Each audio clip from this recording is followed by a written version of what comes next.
네, 오늘 하나님께 주시는 말씀 누가복음 10장이 되겠습니다. 누가복음 10장 1절부터 16절까지의 말씀이 되겠습니다.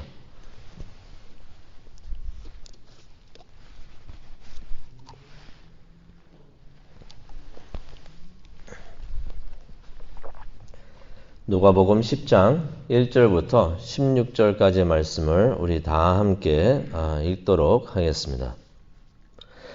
그 후에 주께서 따로 70일을 세우사 친히 가시려는 각 동네와 각 지역으로 둘씩 앞서 보내시며 이르시되 추수할 것은 많되 일꾼이 적으니 그러므로 추수하는 주 안에 청하여 추수할 일꾼들을 보내주소서 하라. 갈지어다 내가 너희를 보냄이 어린 양을 이리 가운데로 보냄과 같도다. 전대나 배낭이나 신발을 가지지 말며 길에서 아무에게도 문안하지 말며 어느 집에 들어가든지 먼저 말하되 이 집이 평안할지어다 하라. 만일 평안을 받은 사람이 거기에 있으면 너희 평안이 그에게 머무를 것이요 그렇지 않으면 너희에게로 돌아오리라. 그 집에 유하며 주는 것을 먹고 마시라. 일꾼이 그 싹을 받는 것이 마땅하니라. 이 집에서 저 집으로 옮기지 말라. 어느 동네에 들어가든지 너희를 영접하거든 너희 앞에 차려놓은 것을 먹고 거기 있는 병자들을 고치고 또 말하기를 하나님의 나라가 너희에게 가까이 왔다 하라. 어느 동네에 들어가든지 너희를 영접하지 아니하거든 그 거리로 나와서 말하되 너희 동네에서 우리 발에 묻은 먼지도 너희에게 떨어 버리노라. 그러나 하나님의 나라가 가까이 온 줄을 알라 하라. 내가 너희에게 말하노니 그날에 소돔이 그 동네보다 견디기 쉬우리라. 화 있을진저 고라시나 화 있을진저 벳세다야.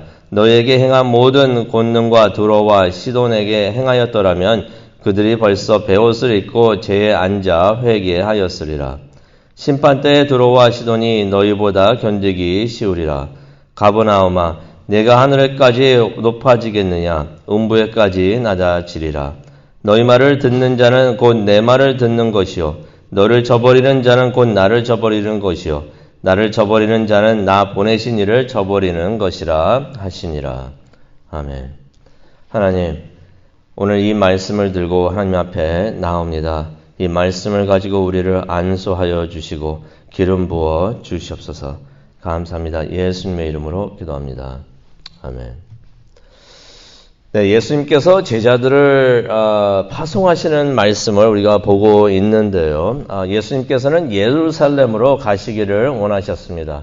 변화산에서 이제 떠나는 것에 대해서 모세와 엘리야와 대화를 나누시고 그 다음에 이제 예루살렘으로 떠나시기 위해서 예루살렘으로 이제 가시기를 원하셨는데요.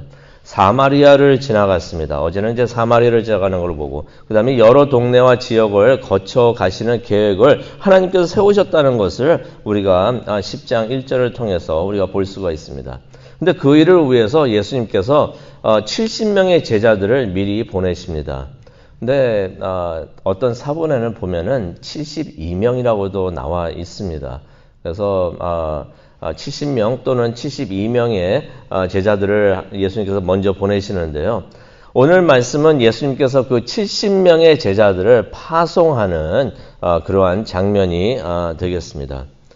예수님의 제자들 하면 우리가 흔하게 생각하는 것이 12명이죠. 12명이 꼭 있었던 것은 아닙니다. 12명 안에서도 3명을 예수님께서 또 추리셔가지고 훈련을 시키셨고 또 예수님께서 승천하셨을 때는 최소한 500명이 예수님과 함께 하셨다는 것을 우리가 성경을 통해서 우리가 또 봅니다. 그 중에 120명은 초대교회 창립 교인들이 되는데요.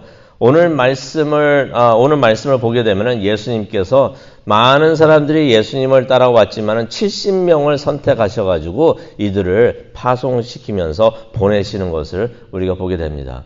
이 70명을 쉽게 생각하면 어떤 사람들이었는가 우리가 생각할 수가 있는데요. 전도 선발대라고서 우리가 생각을 할 수가 있어요. 예수님께서 예루살렘까지 가시면서 이제 전도를 계속 하시는데요. 예수님하고 남은 제자들이 또 가시기 전에 먼저 선발대를 보내십니다. 전도 선발대라고 우리가 생각을 할 수가 있는데 이 사람들의 역할이 뭐였냐면 씨를 뿌리는 사람들이었어요. 씨를 뿌리는 자. 그렇다면 나중에 이제 예수님하고 이제 다른 제자들이 그 장소를 이제 가게 되는데 이 사람들은 누구라고 생각하면 쉽게 생각할 수 있냐면은 전도 후발대라고 우리가 생각을 할 수 있습니다. 전도 선발대는 씨를 뿌리는 사람이라고 생각을 한다면은 후발대는 추수하는 사람들이라고도 우리가 생각을 할 수가 있습니다. 오늘 이 말씀을 보면서 우리가 한 가지 알 수 있는 부분이 있는데요. 참 중요한 말씀이 됩니다. 씨 뿌리는 사람하고 추수한 사람들이 같은 사람이 아니고 다른 사람들이 될 수 있다는 것을 우리가 기억을 했으면 좋겠습니다. 누가 씨를 뿌리면은 다른 사람이 그 장소에 가서 추수를 할 수가 있다는 것이에요. 우리가 전도를 나가고 또 선교를 나가면은 많은 분들이 그것을 주저하는 분들이 계십니다. 왜 주저를 하냐면은 목사님 말씀을 전해도 영접하고 말씀을 받아들이는 사람들이 많이 없습니다 하면서 그 전도 자체를 힘들어 하시는 분들이 계세요. 말씀을 전하고 출애굽을 전하고 또 이렇게 전도를 하고 그래도 많은 사람들이 그냥 지나가 버리니까 실망을 하고 그렇게 하는 분들이 많이 계시는데 우리가 그랬으면 좋겠습니다. 우리가 전도 나가고 선교 나갈 때 우리가 씨를 뿌리는데 씨를 뿌리면서 추수를 하지 못한다고 실망을 안 했으면 좋겠습니다. 왜냐면요, 우리가 나가서 전도하고 선교를 할 때 우리가 추수하는 역할을 할 수가 있지만은 우리가 씨를 뿌리는 역할을 할 수도 있는 것이에요. 씨를 뿌리는 사람하고 추수하는 사람하고는 같은 사람이 아닐 수가 있다는 것입니다. 어쩔 때는 하나님께서 우리를 씨를 뿌리는 역할을 주시고요. 어쩔 때는 우리에게 추수하는 역할을 주신다는 것이에요. 모든 것에는 다 때가 있는 것 같습니다. 정원사들이 꽃을 심을 때 보면은 완전히 자라있는 꽃들을 심지를 않죠. 조그만 작고 어떻게 보면 초라해 보인다고 할 수 있는 작은 꽃들을 정원에다가 심는데 몇 달이 지나고 물을 주고 몇 달을 꽃이 자라기를 기다리면은 나중에는 이 꽃들이 풍성하게 자란다는 것이에요. 이 말은 무슨 말이냐면은 우리가 꽃들을 심을 때 꽃들이 자라면서 자랄 수 있도록 우리가 기다리는 시간이 우리에게도 필요하다는 것이에요. 복음의 씨를 뿌리면은 씨를 뿌린 그 상태에서 곧바로 추수를 하는 것이 아니라 씨를 뿌린 후에 그 씨가 뿌리를 내리고 열매를 맺고 나중에 추수할 시간이 앞으로 온다는 것입니다. 성령님께서 그들의 마음을 준비하여 주시고 나중에는 열매를 맺게 하여 주시는데 우리가 씨를 뿌리면서 왜 추수가 안 되나 하면서 우리가 낙심할 필요는 없는 것 같습니다. 예수님께서 2절에 이런 말씀을 하시죠. 추수할 것은 많되 일꾼이 적으니 추수하는 주인에게 청하여 추수할 일꾼을 보내주소서 하라라고서 예수님께서 말씀을 하십니다. 1절에 보면 예수님께서 2명씩 제자들을 보내시는데요. 70명이 나갔으니까 35개의 팀을 예수님께서 파송을 하셨던 것이에요. 그들이 가서 할 일이 무엇이었는가? 복음의 씨를 뿌리는 일이었습니다. 하지만은 그들이 뿌린 그 씨의 열매를 거둘 수 있는 일꾼들이 예수님께서 2절에 뭐라고 하십니까? 그렇게 추수할 일꾼들이 부족하다는 것이에요. 그래서 이 사람들이 나가가지고 씨를 뿌리면서 할 일이 있었습니다. 하나님한테 기도를 해야 되는데 어떤 기도를 해야 되냐면은 일꾼을 더 보내주시옵소서. 씨를 막 뿌리는데 이 씨를 추수할 수 있는, 씨의 열매를 추수할 수 있는 일꾼들을 우리에게 보내주시옵소서 라면서 기도를 하면서 그렇게 사역을 하라고 예수님께서 말씀해 주시는 것입니다. 하나님이 세우신 추수하는 일에 그러한 계획에 참여할 수 있는 일꾼들이 필요하다는 것이에요. 어떻게 생각해 보면은 하나님의 사역에서는 실업자들이 없는 것 같아요. 또 위탈하고 은퇴하는 사람들도 없는 것 같습니다. 모든 사람들에게, 모든 믿는 자들에게는 하나님께서 할 일을 주어 주셨는데요. 크게 보면은 씨를 뿌리거나 아니면 추수하는 사명이 우리 모두에게 주어졌다는 것을 우리가 말씀을 통해서 우리가 볼 수가 있습니다. 70명이 파송을 받아가지고 했던 일은 어떻게 보면은 사도의 일이었습니다. 사도라는 말 자체는 보내심을 받은 자라는 의미가 있는데요. 이 70명, 12명은 사도라는 명칭을 받았어요. 하지만 이 70명에게는 예수님께서 사도라는 명칭을 주지 않으셨습니다. 하지만 그래도 그들은 나가서 파송받아가지고 복음을 전하고 또 전해야 했고 또 그렇게 했는데요. 그러면서 9절에 나오죠. 나가서 뭐라고 전했냐면은 천국이 가까이 왔다라고 해서 복음을 전했던 것입니다. 이게 우리의 마음 자세, 사역을 하는 우리의 자세가 아닌가 생각이 듭니다. 반드시 무슨 직책이 있어야만이 우리가 사역을 하는 것이 아니라 우리에게 타이틀이 있든 없든 복음을 전하는 일에는 우리가 다 열심히 하고 또 우리 모두가 그러한 임무와 사명을 받았다는 것을 우리가 말씀을 통해서 봅니다. 그런데 3절을 보니까요. 세상에 나가서 복음을 전하는 일이 이게 쉬운 일이 아닙니다. 3절을 보게 되면 이것이 위험한 일이라고 예수님께서 말씀을 해주시는데요. 3절을 보니까 예수님께서 이런 말씀하십니다. 갈지어다 내가 너희를 보냄이 어린 양을 이리 가운데로 보냄과 같도다라고서 예수님께서 말씀을 하십니다. 복음을 전하러 세상에 가는 것이 마치 귀신들의 영역에 들어가는 일과 같다라고서 예수님께서 말씀을 하시는 것이에요. 솔직히 17절로 보시게 되면은 이 제자들이 복음을 전하러 나간 후에 귀신들과 맞붙여가지고 귀신들을 만나가지고 이제 영적 싸움을 하는 것을 했던 것을 우리가 보게 됩니다. 그래서 우리가 하나님의 사역을 하고 쉽게 생각하면 안 될 것 같아요. 사역을 하면서 말씀을 전하고 또 추수하는 일에 이 일이 쉬운 일이 아니고 위험한 일이고 어려운 일인 것을 깨닫고 우리가 반드시 하나님을 의지하면서 하나님을 믿고 의지해야 하는 것을 우리가 알 수가 있는데요. 어떻게 하나님을 의지해야 되는가 예수님께서 또 말씀을 해주십니다. 4절에 보니까 돈이나 짐을 챙겨가지 말라고 하십니다. 이 말은 무슨 말씀이냐면은 하나님께서 사역에 필요한 것을 모든 것을 다 아시고 제공해 주실 것이니 따로 어떻게 준비해 가면서 어떻게 하려고 하지 말고 하나님만을 의지하면서 사역을 하라라고서 예수님께서 말씀해 주시는 것입니다. 또한 4절에 보니까 길에서 누구를 만나도 아무에게도 인사를 하지 말라. 문안을 하지 말고 인사를 하지 말라고 말씀을 하십니다. 이 말은 무례하게 행동하라는 말씀이 아니고요. 주어진 사명에 계속해서 집중을 하라는 것이에요. 내가 맡은 사역 거기에 계속 집중을 하다 보면 솔직히 어쩔 때는 누가 옆에서 지나가도 잘 모릅니다. 그렇게 집중을 하면서 사역을 하라는 것입니다. 근데 왜 우리가 이렇게까지 집중을 하면서 사역을 해야 되는 것인가? 예수님께서 말씀해 주셨죠.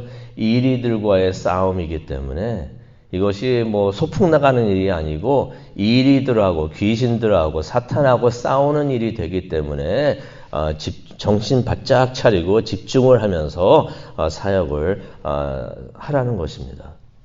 근데 이 70명의 제자들이 파송받아가지고 해야 됐던 일들이 있는데요. 우리가 간단히 보도록 하겠습니다. 우리가 이제 하나님의 사역을 하면서 복음을 전하면서 우리도 이것을 해야 되는 것을 깨닫고 우리가 이렇게 했으면 좋겠습니다. 간단히 정리를 하도록 하겠습니다. 5절에 보니까 만나는 사람들을 축복하라라고 말씀을 하십니다. 성령님께서 우리를 인도하여 주셔서 어느 집에 들어가게 되는데 그 집에 들어가면서 5절에 보니까 이 집에 하나님의 평화가 있기를 기도합니다라는 축복을 하라는 것입니다. 우리가 신방을 가든지 아니면 어느 집에 방문해가지고 들어갈 때 우리가 가장 먼저 해야 되는 것이 바로 이것이에요. 하나님께 이 집을 축복하여 주시옵소서. 하나님의 평안과 기쁨과 감사가 넘치게 하여 주시옵소서라고서 우리가 기도를 해야 되는 줄로 믿습니다. 그러면서 6절에 보니까 거기에 평화의 사람이 있으면, 여기에 평안을 받은 사람이라고 했는데 그것은 어떤 의미가 원본에는 어떻게 써 있냐면요, 평화의 사람이 있으면 라고 말씀하고 있습니다. 평화의 사람이 있으면, 이것은 무슨 말이냐면 복음을 전파하는데 복음을 받아들일 준비가 되어 있는 사람이 있다는 것이에요. 그런 사람이 있으면 이 사람은 평화의 사람, 평안을 받을 사람인데, 그렇게 하나님한테 축복 기도를 할 때 하나님의 평화와 평안이 그에게 임할 것이다 라고서 말씀을 해 주십니다.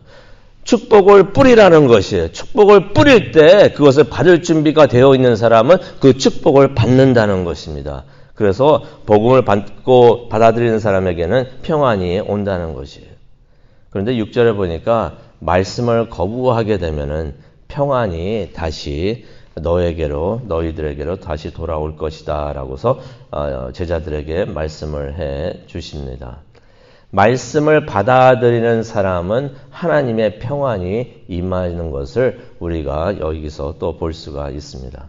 그리고 7절과 8절을 보게 되면은 주는 것을 먹고 마셔라 라고 말씀하고 계십니다. 어느 집에 들어가는데 그 집에서 먹을 것과 또 마실 것을 주면은 그것을 감사히 먹고 마시라는 것이에요. 이 주는 것은 7절에 보면은 예수님께서 뭐라고 표현을 하시냐면요, 하나님으로부터 파송을 받아가지고 그 집에 가서 사역을 하는데, 거기서 먹고 마시게 되는, 제공받는 것을 받는 것은 하나님께서 그 집을 통해서 하나님의 제자들에게, 하나님의 일꾼들에게 주시는 싹시다라고서 예수님께서 말씀을 해 주시는 것이에요. 그래서 그 주는 것을 먹고 마시라라고서 말씀을 하십니다. 그러면서 또 9절에 보니까 병자를 고치라는 것이죠. 사역을 하라는 것입니다. 이는 예수님께서 70명의 제자들을 파송을 하시면서 그 전에 제자들에게 12제자들에게 주셨던 그 능력과 영적 권위를 주셨다는 것이에요. 누가복음 9장 1절에 보면은 예수님께서 능력과 영적 권위를 주시는데 이 70명에게도 병 고치는 능력을 주신다는 것을 우리가 말씀을 통해서 봅니다. 그래서 우리가 사역을 하면서 이전에도 말씀을 드렸지만은 이것을 위해서 기도하기를 원합니다. 하나님의 사역을 할 수 있는 능력을 주시고 나에게 영적 권위를 주시옵소서. 그러면서 우리가 해야 되는 것이 있습니다. 9절에 나오죠. 복음을 전하라는 것입니다. 복음의 내용은 9절에 나와 있습니다. 하나님의 나라가 가까이 왔다. 주님께서 오셔서 다스리는 때가 왔다는 것입니다. 그래서 사람들이 말씀을 듣고 말씀을 받고 순종해야 된다는 것이에요. 근데 여기서 한 가지 기억할 것이 있는데요. 참 안타까운 것이 되겠습니다. 말씀에 씨를 뿌리고 복음에 씨를 뿌리는데 모든 사람들이 복음을 받아들이지는 않는다는 것이라고 예수님께서 10절에 말씀을 해주고 계십니다. 기억하시죠? 4가지 종류의 땅이 있다라고 말씀을 해주셨는데 말씀을 받지 않는 그러한 사람들이 있다는 것이에요. 이럴 때는 실망하거나 화를 낼 필요가 없다라고서 예수님께서 말씀을 해주시는데요. 11절에 보니까 이런 말씀을 하십니다. 그런 경우에 발에 묻은 먼지도 털어버려라.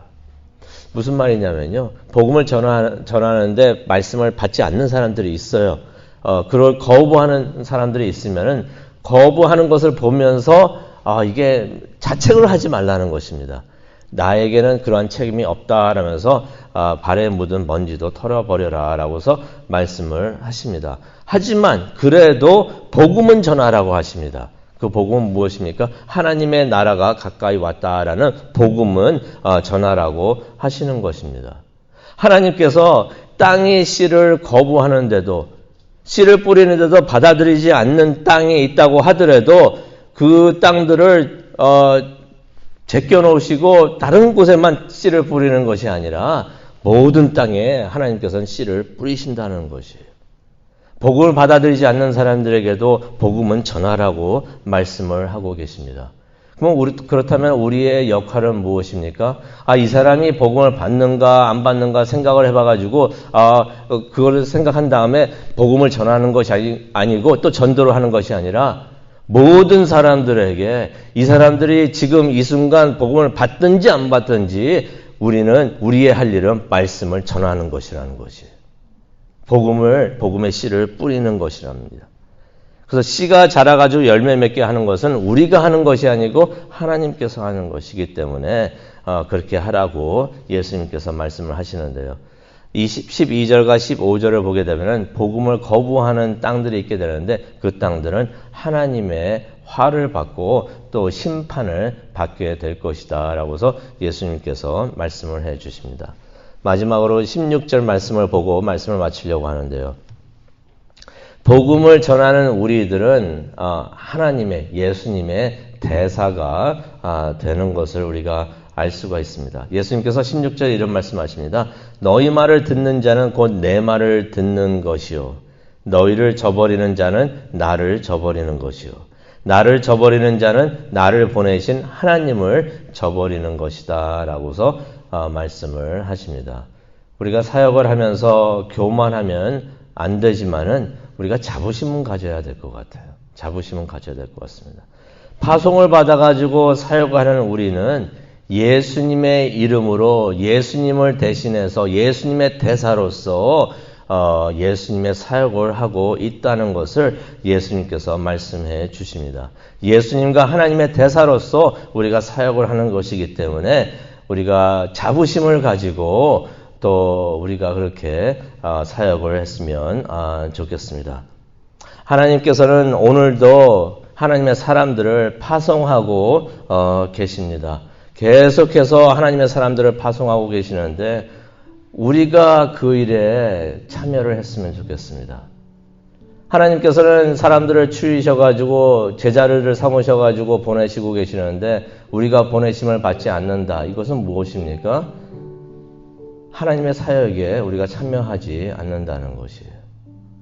그 일에 참여하는 일을 하는 시온 성결교회가 됐으면 좋겠고요. 우리 모두가 되었으면 좋겠습니다.